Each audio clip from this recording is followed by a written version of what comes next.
Olá, minha gente. Vamos então dar sequência aqui aos nossos trabalhos pertinentes à Lei Orgânica da Magistratura Nacional, a Lei Complementar número 35 de 1979, que em parte foi recepcionada pela Lei Maior, pela Constituição Federal de 1988. Analisávamos o artigo 35 da LOMAN e víamos que no seu inciso 1, esse artigo 35 estabelece que o juiz deve cumprir o seu ofício com exatidão, com serenidade e com independência. Exatidão, serenidade e independência. Na sequência do artigo 35 da LOMAN, nós temos aqui no inciso 2 que cabe ao juiz não exceder injustificadamente os prazos para sentenciar ou despachar. Não exceder injustificadamente os prazos para sentenciar ou despachar. Aqui nós temos uma nova leitura, conforme nos traz o professor Kazuo Tanabe, do inciso 35 do artigo 5º da Constituição Federal. O artigo 5º, inciso 35, ao tratar do acesso ao judiciário, ele já não o faz como o simples ajuizamento de uma ação, mas sim trata do acesso à justiça, que aqui se entende como outorga de uma tutela efetiva, adequada, tempestiva. Não apenas se ingressar com uma ação judicial, é necessário que a tutela seja efetiva. Isso vem ao encontro do princípio da máxima efetividade das normas constitucionais, princípio tratado pelo professor Canutilho, diz respeito também aos dispositivos do novo CPC, a exemplo do artigo 4º do CPC de 2015, no sentido de que as partes têm direito de obter em prazo razoável a solução integral do mérito, incluída a atividade satisfativa. Temos também o inciso 78 do artigo 5º da Constituição Federal, inciso 78, que foi inserido pela Emenda Constitucional 45, e que trata daquilo que alguns chamam de princípio da celeridade. Na verdade, esse inciso 78 do artigo 5º, repito, introduzido pela Emenda Constitucional 45, ele trata da duração razoável do processo. E essa duração razoável, naturalmente, vai se estabelecer a partir da complexidade de cada um dos casos. Mas o fato é que, além de estabelecer a duração razoável do processo, o inciso 78 do artigo 5º nos traz a necessidade de que a prestação se dê da maneira mais célere possível, menos burocratizada possível, o que, aliás, decorre também do artigo 8º, inciso 1, do Pacto de São José da Costa Rica, da Convenção Americana de Direitos Humanos. Tudo no sentido de que a prestação judicial deve se dar de maneira célere, deve se dar dentro de um prazo razoável, em consonância com o artigo 35 da LOMAN, cujo inciso 2 determina que o juiz não exceda injustificadamente os prazos para sentenciar ou despachar. Devemos lembrar também que, de acordo com o artigo 226 do CPC, que se aplica, sabemos, subsidiária e supletivamente a diversos outros processos, né? O artigo 15 do novo CPC explicita a sua aplicabilidade não só subsidiária, ou seja, não só naquelas hipóteses em que há lacunas, mas também a sua aplicabilidade supletiva, vai dizer complementar, quando necessária, ao processo eleitoral, ao processo administrativo e ainda ao processo trabalhista. O artigo 3º do Código de Processo Penal nos remete também à aplicação subsidiária do CPC. Portanto, as regras do CPC têm uma importância aí, por vezes, de norma, se não uma norma de sobredireito, uma norma que vai muito além dos aspectos meramente processuais civis. E temos aqui a ideia do artigo 226 do novo CPC, que fixa os prazos do juiz, que o juiz tem o prazo de 5 dias para proferir despachos, 10 dias para proferir decisões interlocutórias e 30 dias para prolatar as suas sentenças. 5 dias despachos, 10 dias decisões interlocutórias e 30 dias para a prolação das suas sentenças. Devemos nos lembrar também que esses prazos do 226, eles podem ser justificadamente excepcionados, estendidos, conforme prevê o artigo 227 do novo CPC, e devemos nos lembrar também que esse prazo é contado agora em dias úteis, porque estamos diante de prazos processuais. Além dessa questão relativa aos prazos, o artigo 35 da LOMAN, ele nos traz que cabe ao juiz determinar as providências necessárias para que os atos processuais se realizem nos prazos legais. Determinar as providências necessárias para que os atos processuais se realizem nos prazos legais. Então, mais uma vez aqui, buscando justamente a celeridade, a duração razoável do processo. No mesmo sentido, o artigo 139 do novo CPC nos traz que o juiz dirigirá o processo conforme as disposições deste Código, incumbindo-lhe, e aqui vem mais uma vez a duração razoável do processo, inciso 2 do artigo 139 do novo CPC, cabe ao juiz velar, cuidar pela duração razoável do processo. Velar pela duração razoável do processo. Numa identificação com o artigo 35, inciso 2. E no inciso 4, aquilo que chamam de princípio da efetividade, em consonância com o artigo 35, inciso 3, no sentido de que o juiz deve determinar as providências necessárias para que os atos processuais se realizem nos prazos legais, nós temos aqui, no artigo 139, inciso 4 do novo CPC, que cabe ao juiz determinar todas as medidas indutivas, coercitivas, mandamentais, subrogatórias, necessárias para assegurar o cumprimento da ordem judicial, inclusive nas ações que tenham por objeto a prestação pecuniária. Nós temos aqui, nesse poder geral de efetivação, como tem sido chamado, a outorga de poderes para que o juiz torne a prestação do serviço jurisdicional efetiva, não meramente teórica. Para tanto, o inciso 6 do artigo 139 do CPC permite, inclusive, que o juiz dilate os prazos processuais, quando isso se mostrar adequado e justo, e altere a ordem da produção dos meios de prova, sendo que essa dilação dos prazos processuais, ela deve ser determinada antes de encerrado o prazo regular. Não é uma renovação injustificada de prazo. O juiz, antes de encerrado o prazo regular, pode dilatar os prazos processuais. Da mesma maneira que, a fim de garantir maior efetividade à tutela do direito, pode, fundamentadamente, alterar a ordem de produção dos meios de prova, o que o professor Gajardoni chama de flexibilização procedimental legal genérica. Flexibilização procedimental legal genérica.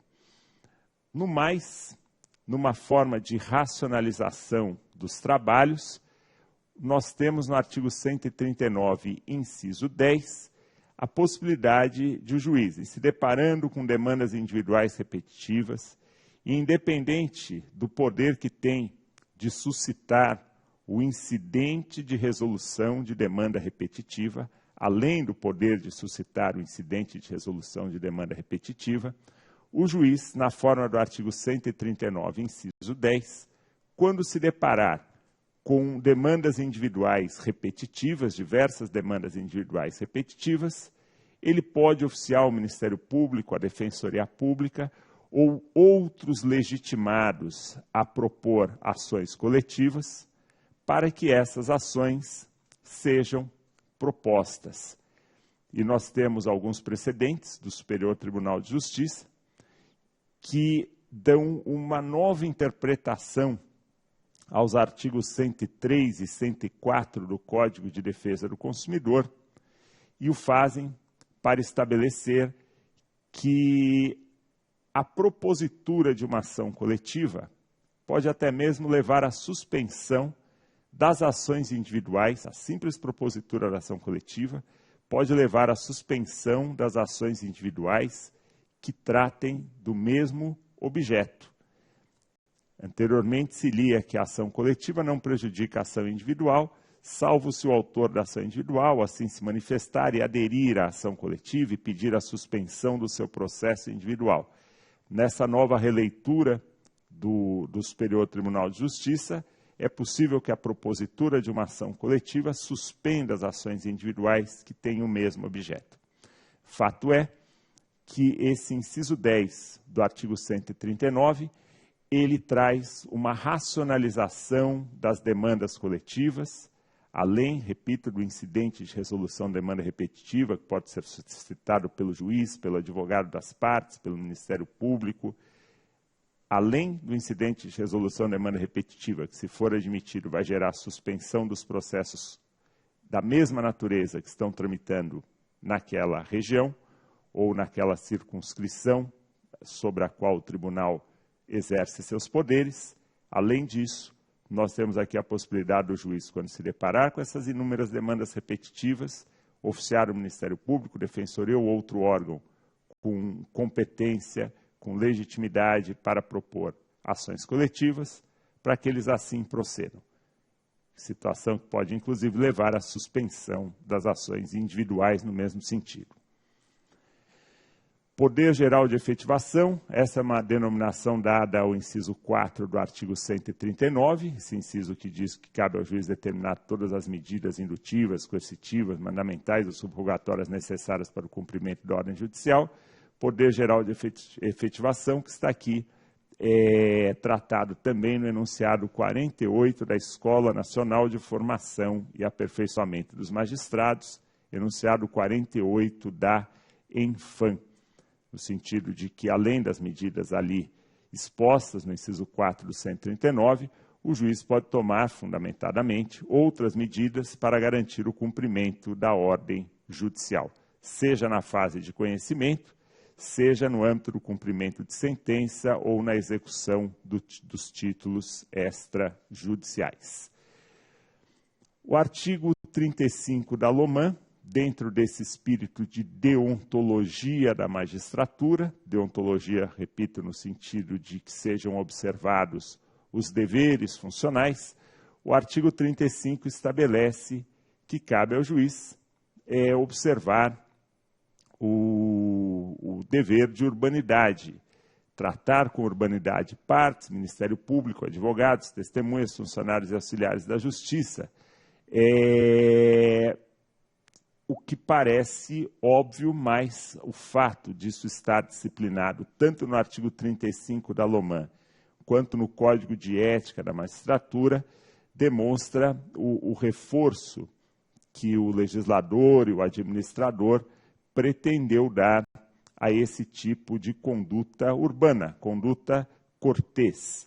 O artigo 22 do Código de Ética estabelece que o magistrado tem o dever de cortesia para com colegas, membros do Ministério Público, advogados, e é importante aqui que se diga que esse dever de cortesia, ele não se confunde aqui com qualquer temor, simplesmente é o dever de serenidade, o dever de equilíbrio, tratado desde o artigo 35, inciso 1 da LOMAN.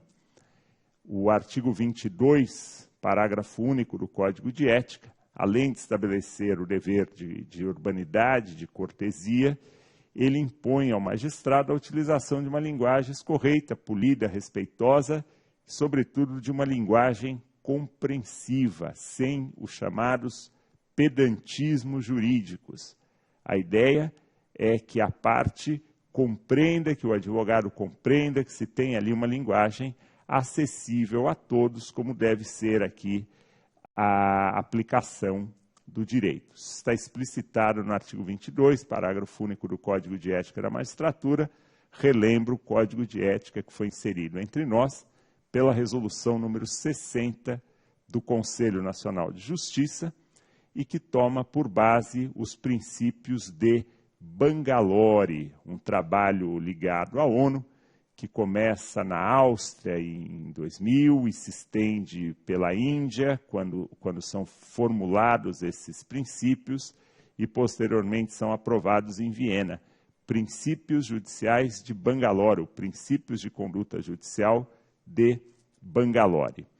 Então, temos aí o artigo 22, parágrafo único do Código de Ética, determinando a utilização de uma linguagem respeitosa e compreensível por parte do magistrado. E aqui há que se observar que, ressalvados os casos de impropriedade ou de excesso de linguagem, o magistrado não pode ser punido ou prejudicado pelas opiniões que manifestar ou pelo teor das decisões que proferir. Aqui estamos pensando no magistrado enquanto atuando nos autos, desde que a linguagem não seja imprópria, o magistrado, ele, excepcionada a impropriedade ou excesso de linguagem, ele não pode ser punido ou prejudicado pelas opiniões que manifestar ou pelo teor das decisões que proferir. Aqui há um limite, que é o limite do decoro jurisdicional. Naturalmente, a ideia é que o magistrado tenha liberdade para decidir com fundamento na lei. Se ficar caracterizado que o ato judicial é fruto de razões escusas, naturalmente o juiz vai responder por essa impropriedade.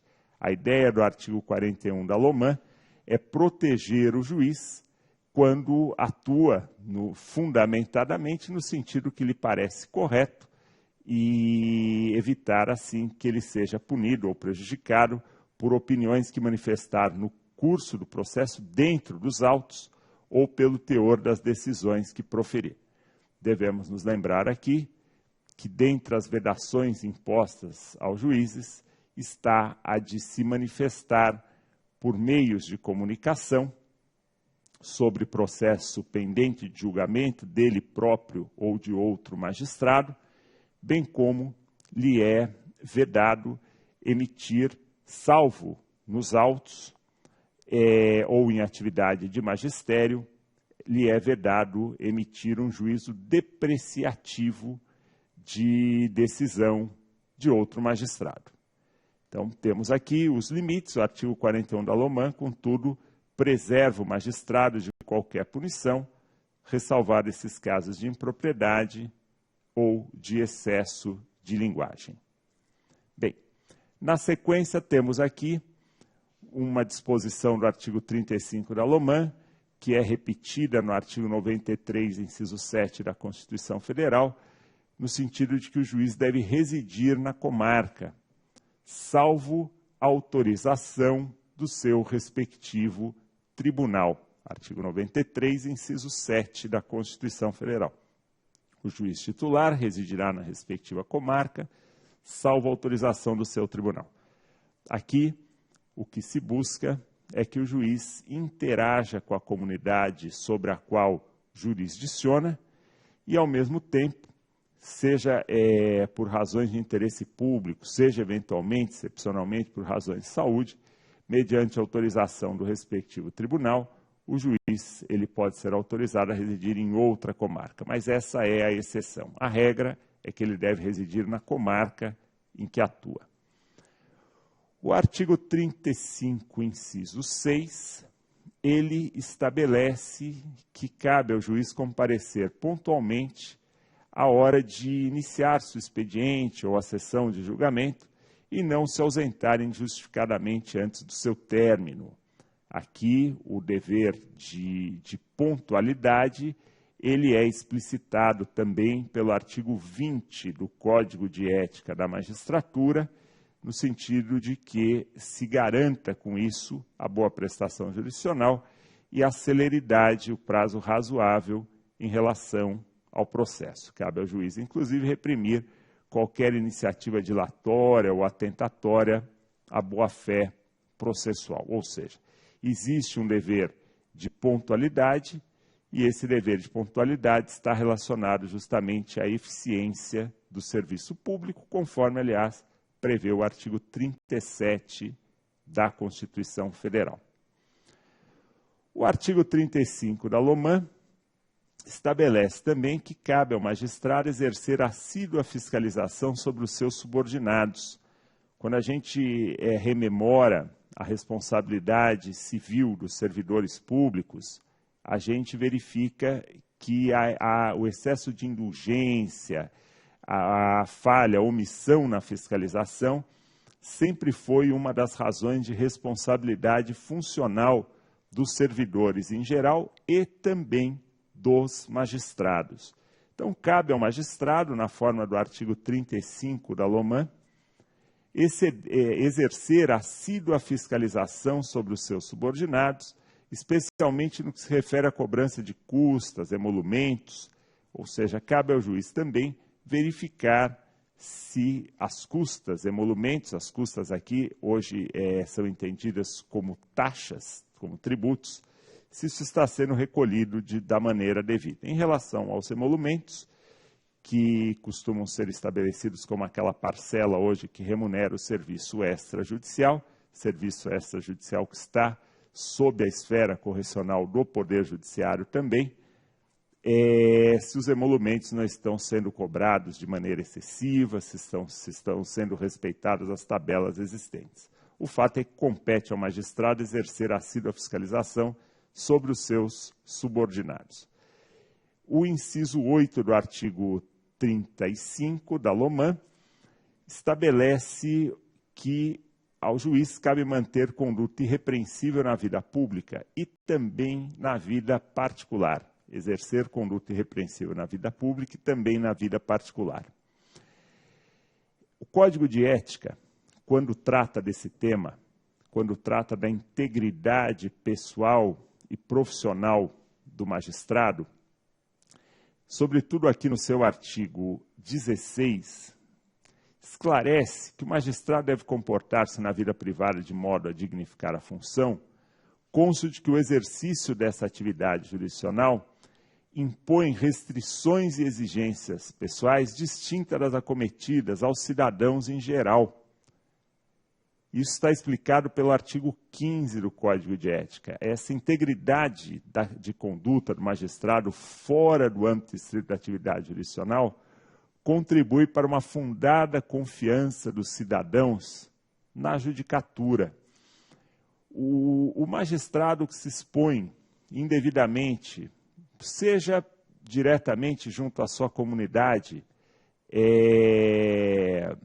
essencialmente o magistrado que se embriaga em festas populares e que tem um comportamento indevido, ele acaba gerando um grau de desconfiança gigantesco naquela comunidade. É natural que assim seja. Quando a gente estuda o poder, a gente percebe que o povo atribui determinados poderes à autoridade para que essa autoridade possa, inclusive, julgá-lo. No caso do juiz, para que essa autoridade possa julgá-lo. Quando se tem a mácula da autoridade, os sociólogos analisam isso, uma repercussão muito mais grave. Essas crises que estamos observando no país, à medida em que temos a figura da autoridade atingida por aquele sentimento de descrédito, a repercussão disso é muito maior. Quando lemos a prática ilícita de uma autoridade, isso tem uma repercussão na nossa mente muito maior do que a do cidadão comum. Então, a ideia desse capítulo, que começa aqui, orientado pelo artigo 35, inciso 8 da LOMAN, de que compete ao juiz manter conduta irrepreensível na vida pública e particular, que depois transborda aqui para os artigos 15, 16 e outros artigos do Código de Ética, é justamente no sentido de que o juiz deve ter consciência de que a sua conduta pessoal contribui para a confiança dos cidadãos na judicatura. Então, é uma relação direta que se tem aqui. O artigo 37, aqui também estabelece, no Código de Ética da Magistratura, que ao magistrado é vedado procedimento incompatível com a dignidade, a honra, o decoro de suas funções. Isso vai muito além de um pieguismo, de normas aí meramente programáticas. A ideia é aplicarmos a moral aqui como a ética em execução. A ética aplicada à moral como sendo uma ética aplicada num comportamento normal, nenhum comportamento que destoe, que torne o juiz um ET, mas de alguma maneira que ele tenha um procedimento pessoal compatível, pessoal e profissional naturalmente, com a dignidade, a honra e o decoro de suas funções. Temos aqui que o magistrado não deve exercer atividade empresarial, isso vem da Lei Orgânica da Magistratura Nacional, exceto na condição de acionista ou cotista, e desde que não exerça o controle ou gerência de uma sociedade, seja ela comercial, seja ela sociedade civil. Ele é vedado exercer atividade empresarial. O que ele pode ser é cotista ou acionista. Cotista ou acionista. Quando pensamos no dever de exatidão no magistrado, o artigo 29 do Código de Ética, ele estabelece que a capacitação permanente dos magistrados é um direito dos jurisdicionados. A capacitação permanente dos magistrados, quando a gente pensa aqui em exatidão, conhecimento, capacitação, além de ser um dever do magistrado, é um direito dos jurisdicionados e da sociedade em geral. Aos juízes se impõe capacitação permanente. Essa obrigação de formação contínua dos magistrados diz respeito, inclusive, a aspectos de gestão judiciária. A gente sabe que isso, por vezes, não tem sido observado, mas sabemos também que é um trabalho contínuo de um órgão relativamente novo, que é o Conselho Nacional de Justiça, no sentido de que se tenha essa formação continuada. E essa formação continuada hoje, se formos ao artigo 105 da Constituição Federal, vamos observar que ela se dá por meio das escolas de magistratura. Hoje, para que um juiz seja promovido, é necessário que ele tenha um número X de horas de atividade, de aperfeiçoamento no semestre, um X de horas no ano, e são questões regulamentadas hoje pela resolução número 3 da Infam. Então, temos regras aqui do CNJ, com disposições gerais, e temos a resolução número 3 da Infam, 3 de 2013, da Escola Nacional de Formação e Aperfeiçoamento dos Magistrados, bem como na área trabalhista temos aí os normativos da Escola Nacional da Magistratura do Trabalho. Bem, dever de exatidão como direito dos jurisdicionados, direitos da sociedade em geral. Quando seguimos com o Código de Ética da Magistratura, em decorrência da Lei Orgânica da Magistratura Nacional, observamos também que o magistrado ele deve esforçar-se para contribuir com seus conhecimentos teóricos e práticos ao melhor desenvolvimento do direito e da administração da justiça. Qual que é a ideia dessa disposição do artigo 35 do Código de Ética? É a ideia daquilo que chamam de empoderamento. É fazer com que o cidadão, à medida em que ele obtenha uma prestação jurisdicional ou passe por uma mediação ou conciliação exitosa, ele adote aquela prática como um costume da sua própria vida. A ideia é que o magistrado deve esforçar-se para que seus conhecimentos teóricos e práticos ajudem no desenvolvimento do próprio direito da administração da justiça, ou seja, modifique práticas inidôneas, modifique práticas equivocadas, gere um empoderamento, que aquela pessoa que passe por um processo, ela consiga absorver a razão de ser daquela conduta. É um formador, é uma atividade, a magistratura é uma atividade permanente de educação, atividade permanente de magistério, na verdade. Nós temos também, desde o inciso 1 do artigo 35, que o juiz deve agir com serenidade, com paciência. Isso também decorre dos princípios de Bangalore e de conduta judicial.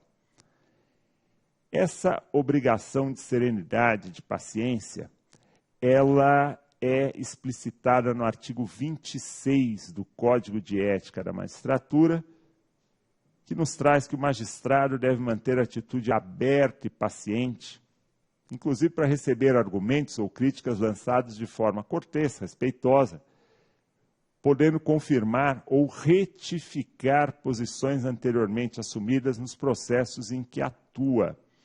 A ideia é que o juiz receba de braços abertos, inclusive, as críticas, que são lançadas, por vezes, de forma técnica.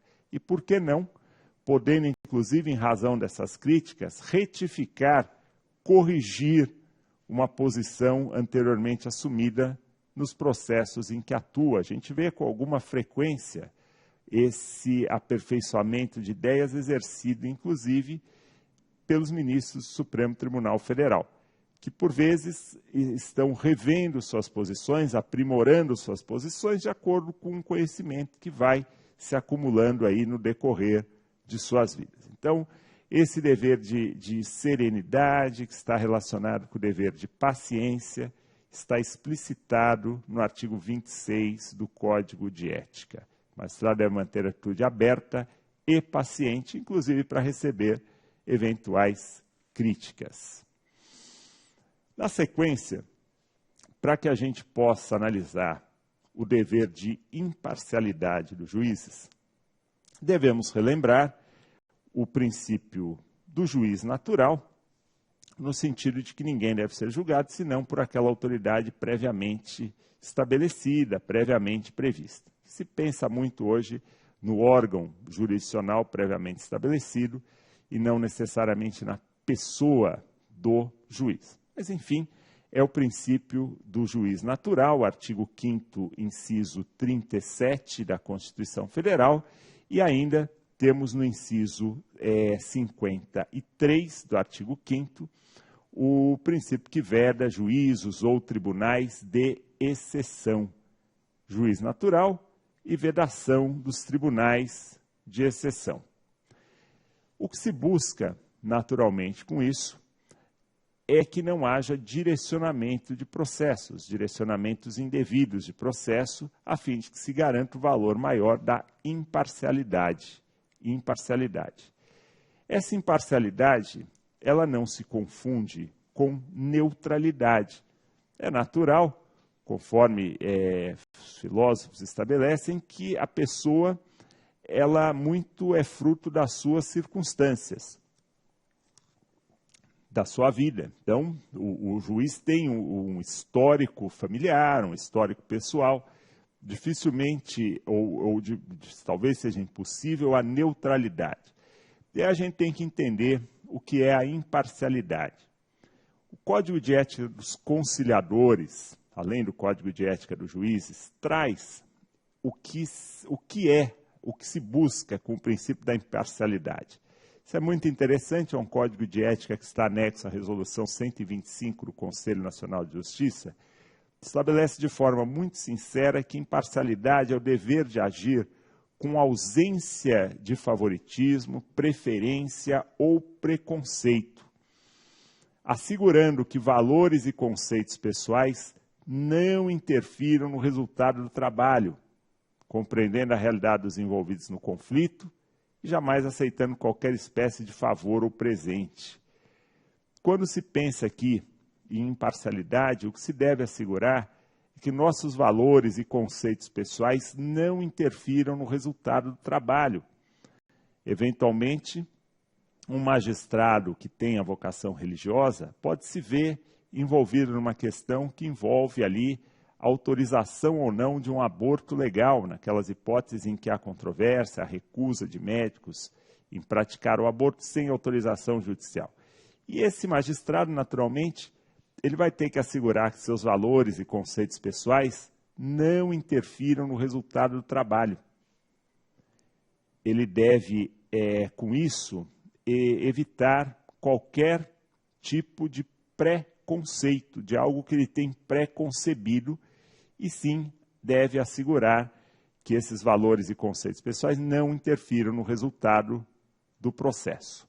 Ele deve considerar também a realidade das partes envolvidas no processo e não a sua própria. Por vezes é uma realidade distinta, sobretudo em comunidades mais carentes, daquelas pessoas envolvidas no processo. O Código de Ética da Magistratura, no seu artigo 8º, estabelece que o magistrado imparcial é aquele que busca nas provas a verdade dos fatos, com objetividade e fundamento, mantendo ao longo de todo o processo uma distância equivalente das partes. E é imparcial aquele magistrado que evita todo tipo de comportamento que possa refletir favoritismo, predisposição ou preconceito. Mais uma vez aqui, se trata do preconceito, do cuidado com aquelas ideias previamente concebidas. E, naturalmente, ao magistrado cabe dispensar às partes igualdade no tratamento, uma igualdade no sentido de isonomia, eventualmente se autoriza um tratamento desigual aos desiguais, mas sempre de maneira transparente e fundamentada. Inclusive, o parágrafo único do artigo 9º do Código de Ética diz que não se considera tratamento discriminatório injustificado a audiência concedida a apenas uma das partes ou seu advogado, desde que se garanta aí direito igual à parte contrária, caso isso seja solicitado. E outras vezes o tratamento diferenciado, a exemplo do tratamento dado a um idoso, ele resulta da lei, então ele não caracteriza qualquer tipo de discriminação. E aqui, uma passagem também, no sentido de que a imparcialidade deve considerar cada pessoa ela mesma e suas circunstâncias. A imparcialidade deve ser vista sob essa luz, cada pessoa ela mesma e ainda as suas circunstâncias. Essa questão da imparcialidade, ela nos leva também aos limites das ações de ofício praticadas pelo juiz. Nós temos aqui que caberá ao juiz, de ofício ou a requerimento da parte, determinar as provas necessárias ao julgamento do mérito. Vejam, estamos pensando aqui nos limites do princípio dispositivo do processo. O que é que se verifica no novo Código de Processo Civil, no seu artigo 370, e isso inevitavelmente tem que ser analisado sob a luz da imparcialidade. O juiz, de ofício ou a requerimento da parte, ele pode determinar as provas necessárias ao julgamento do mérito. Isso é um desdobramento do artigo 130 do CPC de 1973, mas de uma maneira mais clara, a gente percebe que está superado o princípio da inércia, o princípio dispositivo clássico, no sentido de que o juiz atende a requerimento das partes. O Código de Processo Civil, com larga incidência, sabemos em todos os processos, víamos há pouco isso, no seu artigo 370, reconhece que o juiz pode, de ofício, determinar as provas necessárias ao julgamento do processo. Isso tem que ser feito de maneira bastante comedida, justamente para que se evite a quebra da imparcialidade.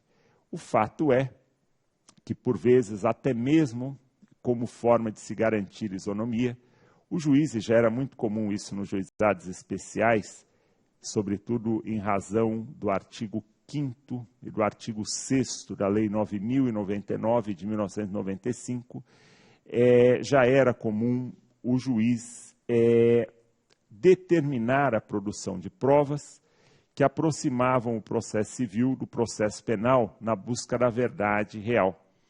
O fato é que, de maneira fundamentada, o juiz pode, de ofício, determinar as provas necessárias ao julgamento do processo, o que se confirma no artigo 95 do novo CPC, quando estabelece aqui a quem cabe adiantar a remuneração do perito, do assistente. E nesse artigo 95 se reconhece a possibilidade de uma perícia determinada de ofício pelo juiz. Mais uma vez aqui, demonstrando a superação do princípio dispositivo clássico, demonstrando que o juiz, ainda que excepcionalmente e de maneira fundamentada, de ofício, pode determinar a realização de uma perícia, ou seja, ele está determinando as provas necessárias ao julgamento do mérito daquele processo. São poderes decorrentes da própria direção do processo, desde que respeitado o contraditório do artigo 5º, inciso 55 da Constituição Federal e o artigo 10 do próprio Código de Processo Civil, que alguns apelidam aí, denominam de princípio da não surpresa. Um desdobramento aqui importante do princípio do contraditório, vem no sentido de que o juiz não pode decidir em grau algum de jurisdição, com base em fundamento a respeito do qual não se tenha dado às partes oportunidade de se manifestar, ainda que se trate de matéria sobre a qual deva decidir de ofício. Aqui temos o enunciado 6 da Infam, tratando da extensão desse princípio e estabelecendo que o juiz aqui ele não pode utilizar um fundamento fundado em questão fática, em prova, a respeito das quais as partes não tiveram oportunidade de se manifestar. O juiz não pode utilizar fatos ou provas a respeito dos quais não se tenha dado à parte oportunidade de manifestação. Agora, claro, não se obriga o juiz a revelar previamente o fundamento jurídico que pretende adotar. O que se quer aqui é garantir que as partes possam se manifestar sobre fatos e provas, como forma aí de se preservar ao máximo o contraditório. Da mesma maneira, em relação aos tribunais, se o relator constatar a ocorrência de fato superveniente à decisão recorrida ou ainda a existência de questão apreciável de ofício ainda não examinada e que questões que devam ser consideradas no julgamento do recurso, ele deve intimar as partes para que se manifestem no prazo de 5 dias. Ou seja, não se exclui aqui o julgamento de ofício de determinadas questões, mas se impõe esse contraditório prévio quando estivermos diante de fatos ou provas a respeito dos quais as partes não tiveram oportunidade de se manifestar nos autos. Não são aqueles fatos e provas a respeito dos quais não se manifestaram, e sim fatos e provas a respeito dos quais não tiveram a oportunidade de se manifestar. Então, o julgamento aqui é convertido em diligência, abrindo-se o prazo, normalmente de 5 dias úteis, para que as partes possam se manifestar a respeito daquele fato ou prova, reiterando que o enunciado 6 da Infam, dentre outros, explicita que não é necessário que se abra um contraditório quanto aos fundamentos jurídicos que serão adotados pelo magistrado. Quando pensamos nessa deontologia, devemos nos lembrar aqui das lições de que o direito seria o mínimo ético. Jeremy Bentham, o direito é o mínimo de moral declarado obrigatório para que a sociedade possa sobreviver. O direito arma de força certos preceitos éticos, pois alguns podem querer não observar as obrigações morais. Esse entendimento diz respeito aos chamados círculos concêntricos. Círculos concêntricos. Nós temos aqui um campo da moral, mais amplo, alguns exemplificam isso como um ovo frito, que você tem a moral como a clara, que envolve todo o ovo, e o direito como a gema. Isso no sentido, nos círculos concêntricos, de que o direito é o mínimo de moral declarado obrigatório para que a sociedade possa sobreviver. O direito arma de força certos preceitos éticos, pois alguns podem querer não observar as obrigações morais. Então, hoje, a lógica que temos no mundo ocidental, aqui dos círculos concêntricos, temos a moral como uma ética aplicada, e dentro da moral consideramos quais são os elementos essenciais que devem ser observados por todos, sob pena daqueles que contrariarem esses preceitos, o direito, serem punidos. Uma forma de se forçar aqui a observância de alguns dos preceitos morais. Outros ficam realmente somente no campo da moral. Normalmente não se pune uma pessoa porque ela contou uma mentira a outra, mas essa pessoa pode ser punida se praticou estelionato, se essa mentira induziu a outra pessoa a um erro, ou se essa mentira implica em calúnia, injúria ou difamação. Então, dentro da moral, de condutas que consideramos aí devidas ou indevidas, há uma parte delas, que é o direito, que representa justamente aquele mínimo que entendemos deve ser observado de maneira obrigatória, compulsória, para que se atinja a paz social. Esse mínimo ético é justamente o direito que arma de força certos preceitos éticos, sobretudo para que eles sejam devidamente observados. Teoria dos círculos concêntricos. Temos aqui também, dentro dessa análise da deontologia, dos deveres dos magistrados com a ética, uma noção de consequencialismo. Consequencialismo, na ética, na filosofia, ele se traduz pelo julgamento de uma ação, se ela é positiva ou negativa, se uma conduta é positiva ou negativa, não pela conduta em si mesma, tampouco pela pessoa que pratica aquela conduta, mas sim pelas suas consequências, boas ou más. Essa é a chamada ética consequencialista ou utilitarista. Algo como os fins, por vezes, justificam os meios. Algo muito questionado. O Código de Ética da Magistratura, ele acaba por adotar o consequencialismo num sentido misto de prudência, de ética deontológica e de ética kantiana, vamos falar delas já. Na verdade, o Código de Ética da Magistratura dita que o magistrado deve desenvolver adequadamente a noção do consequencialismo, nesse sentido de prudência. Artigo 24 do Código de Ética. O magistrado prudente é o que busca adotar comportamentos e decisões que sejam o resultado de juízo justificado racionalmente, após haver meditado e valorado os argumentos e contra-argumentos disponíveis à luz do direito aplicável. Especialmente ao proferir decisões, incumbe ao magistrado atuar de forma cautelosa, atento às consequências que pode provocar.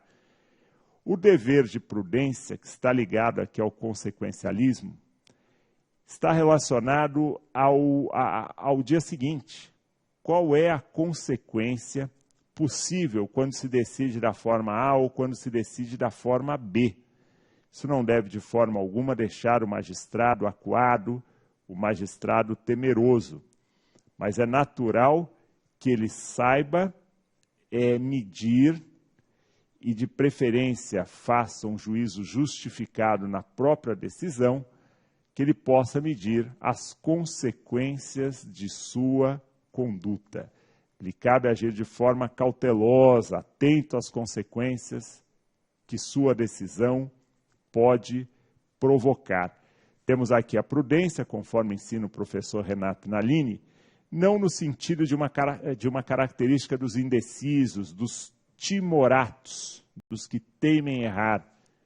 Não se trata de uma prudência negativa, e sim de uma virtude do intelecto que permite ao homem eleger retamente os meios pelos quais atingirá a harmonia e a felicidade. É uma ética aristotélica, da mediânia, o meio termo entre a razão e a emoção.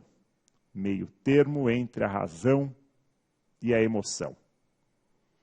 Voltaremos daqui já já, minha gente. Obrigado.